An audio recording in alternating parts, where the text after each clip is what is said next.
We're back. Careers in the Cloud, the London special. I'm joined by my co-host Nicky Nick. We're live in the studio. Boom, finally. We're here. You know what? I didn't think it would happen. We just did the Barcelona one. I think the Canadian one's coming out very soon, but it's only right to touch down in LDN and actually do this with some special guests. And the guy that we're going to introduce, I mean, he's been in Salesforce for years. You know, we're talking 8 years plus. Started out as an admin, worked his way up. He is now working as a Salesforce Technical Instructor for Salesforce Ben, and he's got insights, he's got scoops, he's got some amazing Jordans on right now, which I hope you can see. But it's our pleasure to introduce to the Careers in the Cloud London special, Andrew Cook. Andrew, my man. Thank you for having me, guys. No, mate, it's amazing that you're here. It's amazing you're here. And I think the question on everyone's mind is, when can we get one of those T-shirts?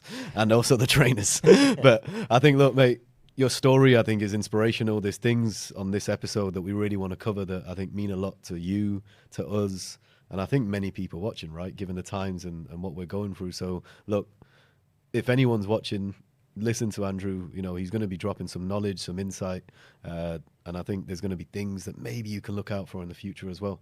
Nick, you had quite a response in terms of questions. I did indeed. Thanks again for joining us, making all the way here. I think Hemi touched briefly on it, but took us through where your journey actually began with Salesforce Ecosystem. Yeah, so I actually started as an end user.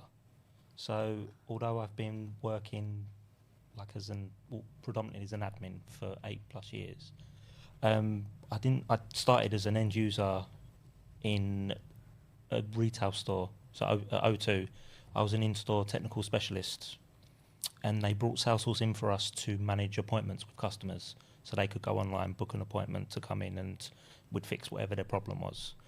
And looking back, I think it was like a highly customized Visualforce sort of setup that they had. But yeah, that was my first experience with using Salesforce. I then moved to still in the telecoms industry, but it was a more office-based, dealing with kind of B2B. And that was where I started using Salesforce in the more traditional sense of sort of Sales Cloud. So it would have been my first time using normal objects, accounts, contacts, reports, dashboards, all the usual stuff that everyone's kind of familiar with Salesforce. And that was where I've used the term a lot, but that's where I fell in love with Salesforce. Because at that point I realised I've been in two completely different companies, although it's the same industry, that how they operate is completely different. And the system is completely different for each company. Like, you couldn't even tell that was the same system, how you look at it. And it was from then that I was just hooked. You knew at that moment. Yeah. That was it. Yeah, at that moment I knew. So I know a lot of people talk about accidental admins, things like that. I wouldn't say my journey was accidental. Like, as soon as I was using it, I knew that's what I wanted to do. And from then I just started learning. And this was before Trailhead as well. So learning back then was a lot more difficult than it is today. How did you do it then? Literally, I signed up for a developer org, just started trying things out, seeing what you could, what you couldn't do. And it just went from there. Do you know what? It leads me on to, I think, something we were talking about in terms of user groups, right? Like Anoop Javad, shout out Anoop. We did an episode with him, I think, early in the day.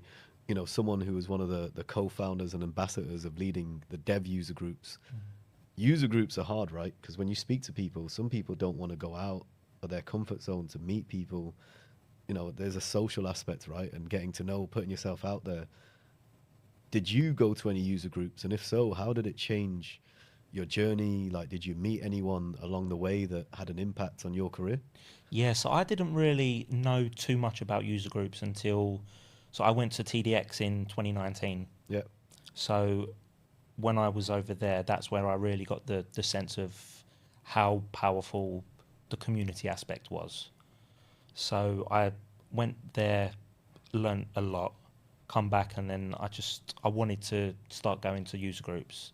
So you mentioned Anup there. The London developer one was actually my first user group that I went to. What was it like? The first one when you went? It was really intimidating for me. because I'm not an outgoing guy in the slightest. So networking in general is something that I wouldn't say I struggle with it, but it's out of my comfort zone.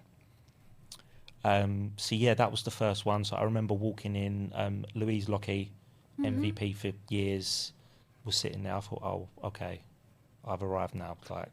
And you didn't know anyone at this I didn't point. know anyone at all. So you're having to go out of your way to make those intros, which are intimidating, man. It's anxious, right? Yeah, It's and because that was the developer one, I will never consider myself a developer, even though just last month I passed the PD1 finally. PD2 coming up. No chance. I feel like everyone says that when they do the PD one. Like, not doing the PD2. But I'll never consider myself a developer. So I remember being in that room, and pretty much everyone was a developer, and I felt like the dumbest person in the room, which is a good. Sometimes that's a good thing. I like that feeling. I like to learn off others who have got more than you have at that point. Yeah, I'll never consider myself the smartest in the room, even if I might be, because you can always learn things from other people, right? 100%. Yeah, so that was my first experience. Then I think it was literally a week later, I went to the London Pardot user group. So I was at the Financial Times at the time. We used Pardot quite a lot, so it just made sense to go there, So I went there, and Lucy Mazelan was the co-host of the group at the time, and Lucy's now the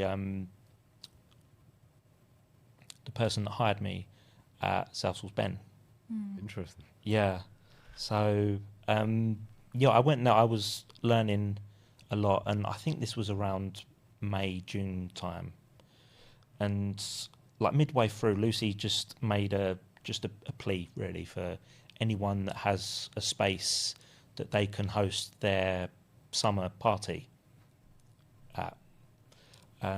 So I thought, so where I was at the FT at the time, we'd just moved office. We've got a gorgeous roof terrace overlooking St Paul's. And I just thought that would be the perfect place.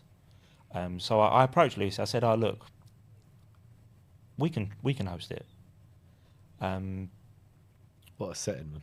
What a Yeah, setting. yeah. So That must have been a great shindig. Yeah, so we exchanged. It was, yeah, I feel like the really- memories were strolling back there. It really was. So yeah, we exchanged information. We worked on that, and then so that was my first time meeting Lucy, and then 4 years later, she's put in the job spec for my now role on LinkedIn.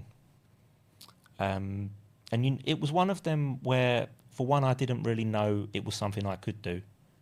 Because in my mind, I wanted to go in down the architect's route. The classic route, right? Yeah. And then I saw the job spec, and it was one of them where I sent it to a couple of really close people. I just think, can you just, I didn't sway it in any way when I put it to them. I just said, just let me know what you think of this for me. And they said, that sounds perfect for you. And it was, because when I read it, it was one of the, when you see a job description and you kind of tick off 2 or 3 things. Like this, I ticked off everything, I think, which is rare. Yeah, it was everything but one. I think it was accredited, what is it? I can't remember what it's called, but where you're certified to teach Salesforce, but only partners can take that. And I've never worked for a partner, so I've never been able to. Though, apart from that, everything I hit. So yeah, I applied for it, and here we are. But then, looking back, if I hadn't gone to that Pardot meeting, if I hadn't introduced myself to Lucy, that may not have ever happened. So true, dude. So true. You put yourself out there as well. Yeah. You put yourself out there because you socializing and going out to meet people you don't know. I mean, let's be honest, right? We live in a world now where even going out to meet your friends is effort. I'm that guy who cancels last minute but makes the plans in advance, and I'm like, sorry, man, can't do it. And they're like, but you made the plan. I know, man, that's me. But to do that And even you just said it, right? You know, naturally that isn't who you were. Like Yeah. naturally you weren't that type of person to go out and go to these events, but doing it led to the point where you are now. Yeah, and I think it probably helped the fact that Lucy knew me a bit from organising that 100%, meetup 100%. together Like as well. if you, So she knew a little bit like how I worked. do you think if you Um, didn't meet her and before and even offer to do the party at the office, that even if you applied, do you think there was a chance that you may not have got it based on the fact they just didn't know you? Possibly. Yeah, because as well off the back of so when we hosted it, I did a presentation as well, and then after that, Lucy came up to me and said, "Oh, we'd really like for you to do some writing for Salesforce Ben." Man, As that must have been a killer presentation. just as a guest, just as a guest author. But then again, from that, like Lucy would have known my style of writing, and that I can efficiently put a project like that together. So it wouldn't surprise me if I hadn't hosted that, if I hadn't ended up where I am now. Makes sense, man. Makes sense. Makes you think. Speaking about Salesforce Ben, can you talk us a little bit through more how your journey was actually getting into the position you are in with at the moment? Because was it more the connection thing, or did you do you accredit it to like anything else basically apart from the fact that you went to the? No, I definitely had to still work for it. Yeah, so I had two. It was a 2 interview process. So the first one was with Lucy and Christine Marshall, MVP, amazing at what she does. No pressure then. And yeah, it was. The first interview was okay because it was just talking through your experience like a normal first interview, just talking through experiences, why you want to go into that. I remember one of the questions was why I hadn't gone into anything like that sooner, and my honest answer was I didn't know this was a possibility. Like it's not something You see, right? Yeah, you Like, don't see you that never anywhere. really see these jobs posted. No. That's why it's so interesting for someone to see you and be like, how did he get to that point? Because there's other people that don't want to go down that typical roadmap and that typical trajectory and that journey, right? And maybe a typical architect role isn't for them. Yeah, exactly. But yeah, so Lucy arranged everything. She said, "Oh, this is going to be the first interview with myself and Christine." This was it was all really surreal because it wasn't that long previous to all of this. I was at London's Calling. I saw the whole Salesforce Ben team with these t-shirts on. I accidentally attended. No, Christine won't get upset for me saying. You can tell him. You accident- can tell him. Go on, tell the audience. Jerome wants to know. No, as well. so Christine was doing a presentation, and at the very back of the big hall that she was presenting in was the headshot booth, and I'd never had a headshot done at any of these events. I did at that time plan to go to an architect talk, but for some reason that was cancelled. So I went and had my headshot done, and then just went and sat down and started listening to Christine. And then, so I've gone from that, seeing the whole team there, watching Christine, to then her interviewing me. Like I'd never spoken. I to really her feel prior like to this was premeditated. Looking back, like the way you describe it, but obviously a lot of it is just falling in the right place at the right time. Yeah, definitely. But Definitely putting yourself was. out there, and again, look, touching back on that, and I have to bring this up because I've seen you post some articles about this, and I know we've had guests that have touched upon it. I think I've mentioned it in the past. We live in a world now, especially with men, where mental health in tech, in life is such a big thing.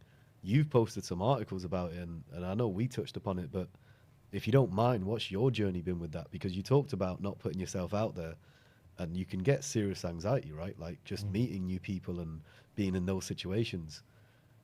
Anything that you can share, whether it's your own journey, whether it's advices that you would give to someone who's in that same boat right now, who doesn't want to leave their bedroom, feels like the world's against them, wakes up with no motivation, can't get a job, maybe he's applied to 100 roles and there's nothing for them, and they believe that their skills aren't relevant, what would your advice be?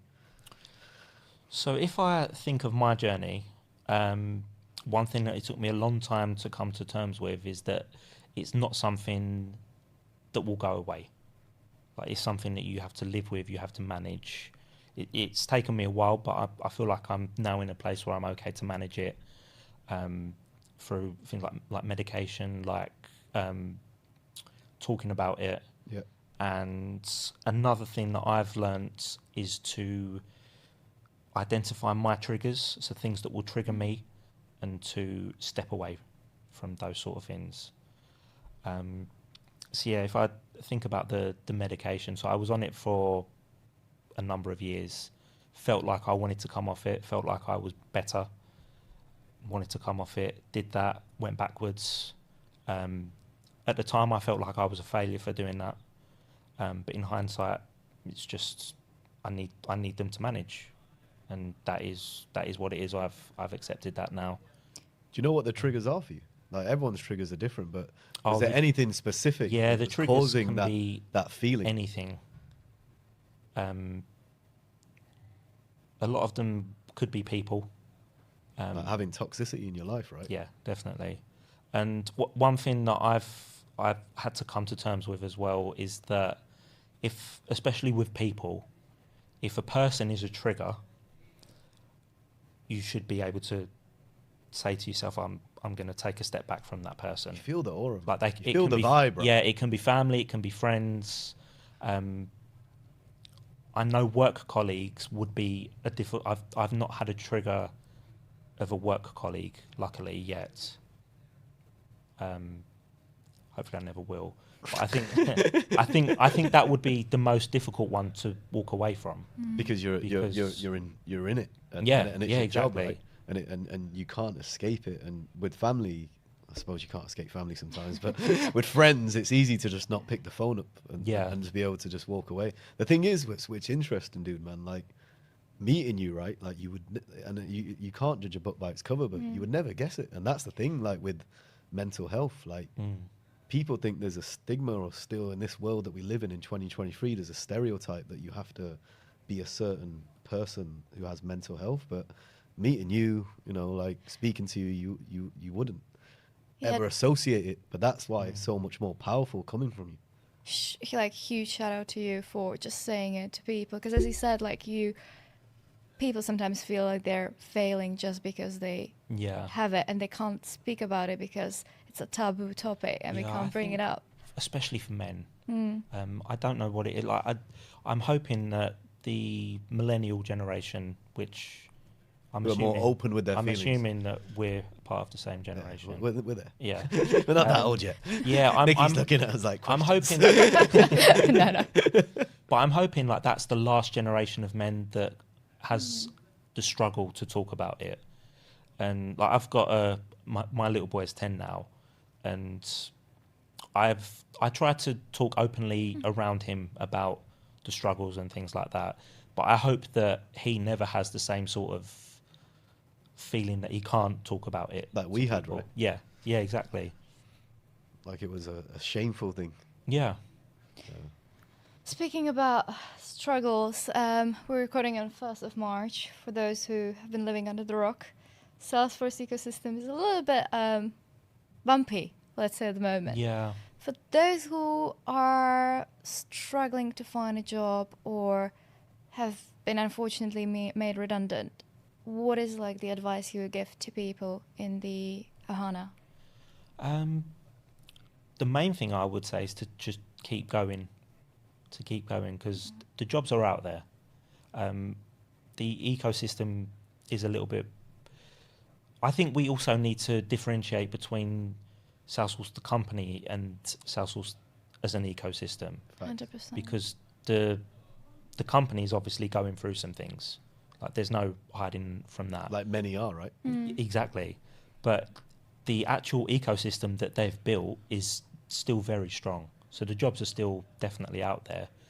So people just need to keep going with that.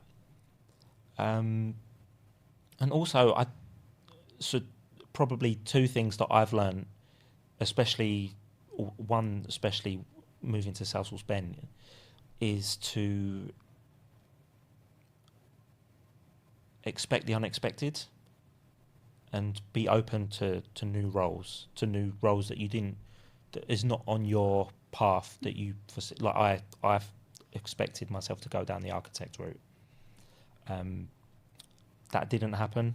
I'm now where I'm at Salesforce Ben, and I'm professionally, I'm probably the happiest that I've ever been working and doing what I'm doing. It's kind of, for me, it feels like everything prior to Salesforce professionally as well, like it's all come together.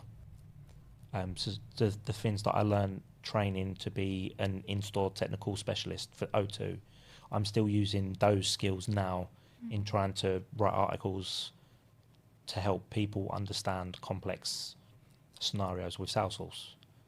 It's all relevant. It's all relevant. Your journey and everything that you went through got you to that point. In terms of Salesforce Ben, look, huge fan base. I don't even know how many subscribers and people that go off what you guys publish as a team, and some of the stuff that you're putting out in terms of the training packs, which haven't really existed as well. What's it like behind the scenes? Like for you, is there pressure there? Like obviously your job is different to so many, but behind the scenes, what's it like for you and the team? Like where'd you come up with the ideas you do, and how do you come together as a team, and how do you work together? So what's the culture like? So it's all fully remote. Most of us are in the UK, but there's a couple of people dotted around Europe. So every 6 weeks or so we come together for an offsite. We just had our last one last week. Oh, nice, man. Where was it? It was in Richmond. Nice. Yeah, it was good. So yeah, we do a lot of team building in those kind of things. I mean, the beauty of remote working now is that we're like Slack with everything else. Probably communicate more than you would if you're in the office. Yeah, exactly. So we're always constantly communicating. And there'll be some. So we have guest authors that write things for us. Like you can literally go onto if you've got an idea, you can go onto the Salesforce Ben website. There's a section where you can submit your idea. It will come through to us. We'll review it. If we think it's a good fit, we'll reach out, and then we'll collaborate like that. Like how I started with Lucy. That's how I wrote my first couple of things. Then there'll be things that we kind of foresee that will happen that we want to keep in-house. So like release notes, things like we know when they're going to be. We plan for that to make sure that the right people are writing that for when they come out and release. Yeah, and we're expanding our offering a lot as well now. So predominantly before it was just articles, really. We've now got our courses platform that myself and Christine works on. So I think so this time last year, I think we had 900 people signed up for courses. That number's now 10,000. Oh. So in a year, that's pretty good going. People check for you guys, man. Like they're waiting. I was going to ask you about the Salesforce news. Salesforce Ben dropped it quite early, like when things came out, and there was a lot going on. I think we touched upon it. How did was that hard to put out? Because that was the first time I've seen something that was not negative, but but just the way that people would deem it, right? Like you talked about, it isn't Salesforce as an ecosystem; it's the business and the company. Yeah, I think so. So we had a team meeting about that to say, look, this is what's happening. First of all, should we even put this out there? If we do, how do we do it? And I remember saying to Ben, I think we should do it because it's news. It's news about what we do. But I think we need to differentiate between the company and the ecosystem, which I think Ben did really well in his writing. It was a good article. Thank you. Yeah, sorry. I was just thinking, Nick's thinking about the article. Where'd you go? No, I was, it's just, it kind of came, technically, as he said, it is the tech as a whole that is just going through changes. So I was just thinking it still came out of blue for many, Yeah. still as a shock. But I definitely agree with what you said. I have so so many friends or friends at this point, to be honest, kind of looking for the job. And I think particularly it's more on the juniorish level. So same thing where we encourage them just not to give up. Because we're still here. And I think most importantly, it's the ecosystem that brings us together. As you said, like at any point you can reach out to anyone you know, when you're connected, somebody referred you, and people are always there like to give you references, any heads up. Recommendation on LinkedIn, even these slight things, and that's what kind of, that's different from what we go through. Yeah, that's kind of what we at Salesforce Ben are now trying to. That's what we want to get to. So we want to be. To say, for example, you're brand new to, like, you see a poster for Salesforce somewhere. You think, what's that? Let me do a quick Google. You can come to Salesforce Ben, you can read what it is. You can dig around some more. You can see different roles like admins, BAs, designers, whatever. You could then think, oh, okay, this is something I might want to get into. You can go onto our courses platform, take the admin course, get ready, become certified. You can do that. We've then got the job board where you can go to search for jobs and hopefully land a job. Then you might be in the job, may need upskilling somewhere. Yep. Again, hopefully we've got some sort of content for that as well, be it a course, article, webinar, whatever it is. Hopefully we can keep the circle going in helping people. Be that one-stop shop, right?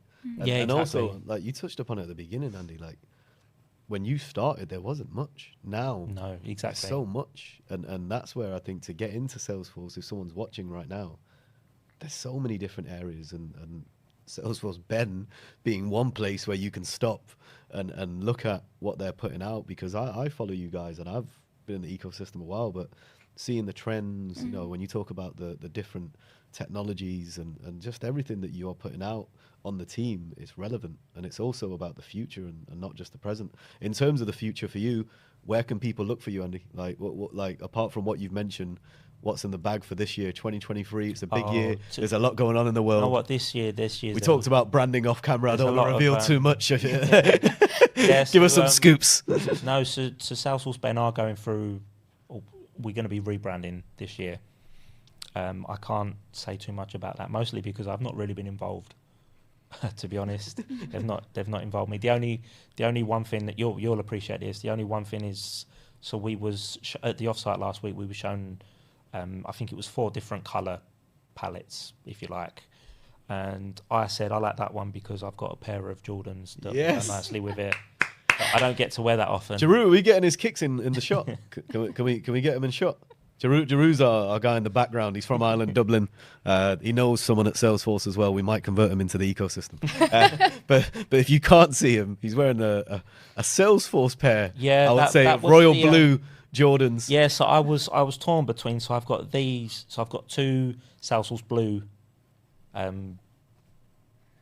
pairs. So I've got these, and then I've got same as your Air Forces, but they're totally the blue with just the white tick and the white sole. And I think you need to put sneak ahead on your LinkedIn now, Andy. Yeah, you know what? You saw mine. You're like, it's a good shout. People know who you are, but you know what?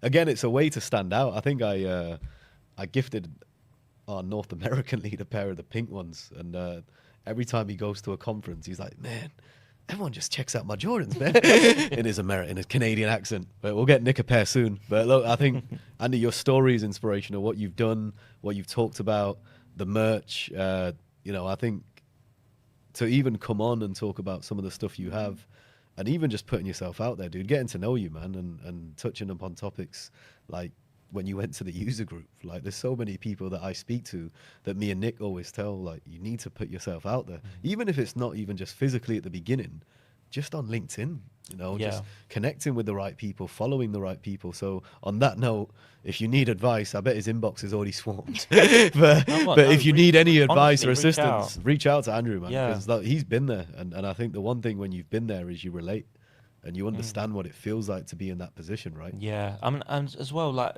when going back to the mental health thing, even if someone's struggling, like not even to do with Salesforce, just in general struggling, like communicating is so important. And a lot of times as well, I think it's easier if it's someone you don't know. So it's like the main route people take for communicating is with a therapist, right? Yep. Which is expensive. Yeah, it's expensive, but also you walk into that room, you don't know them, and then you just pour yourself out to them. I think people can relate as well. Like if you're, I wouldn't say a techie, but if you're in tech, there's certain struggles that you go through, right? Yeah, I mean, I think the industry attracts a certain personality, Yeah. which is often not too far away from those kind of issues.